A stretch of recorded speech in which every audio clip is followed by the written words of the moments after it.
एक अमीर आदमी था, उसने समुद्र में अकेले घूमने के लिए एक नाव बनवाई। छुट्टी के दिन वह नाव लेकर समुद्र की सैर करने निकला। आधे समुद्र तक पहुंचा ही था कि अचानक एक जोरदार तूफान आया। उसकी नाव पूरी तरह से तहस नहस हो गई, लेकिन वह लाइफ जैकेट की मदद से समुद्र में कूद गया। जब तूफान शांत हुआ तब वह तैरता तैरता एक टापू पर पहुंचा, लेकिन वहां भी कोई नहीं था। टापू के चारों ओर समुद्र के अलावा कुछ भी नजर नहीं आ रहा था। उस आदमी ने सोचा कि जब मैंने पूरी जिंदगी में किसी का कभी भी बुरा नहीं किया तो मेरे साथ ऐसा क्यों हुआ।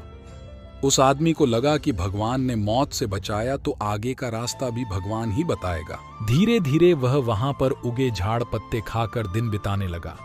अब धीरे धीरे उसकी श्रद्धा टूटने लगी। भगवान पर से उसका विश्वास उठ गया। उसको लगा कि इस दुनिया में भगवान है ही नहीं।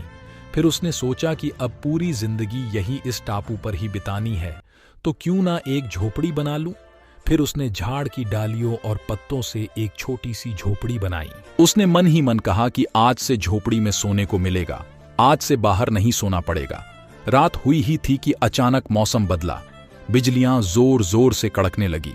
तभी अचानक एक बिजली उस झोपड़ी पर आ गिरी और झोपड़ी धधकते हुए जलने लगी। यह देखकर वह आदमी टूट गया। आसमान की तरफ देखकर बोला, तू भगवान नहीं, राक्षस है।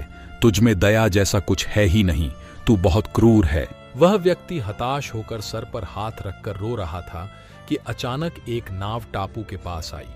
नाव से उतरकर दो आदमी बाहर आए और बोले कि हम तुम्हें बचाने आए हैं। दूर से इस वीरान टापू में जलता हुआ झोपड़ा देखा तो लगा कि कोई उस टापू पर मुसीबत में है।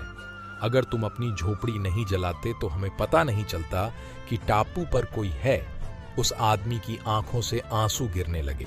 उसने ईश्वर से माफी मांगी और बोला कि मुझे क्या पता कि आपने मुझे बचाने के लिए मेरी झोपड़ी जलाई थी।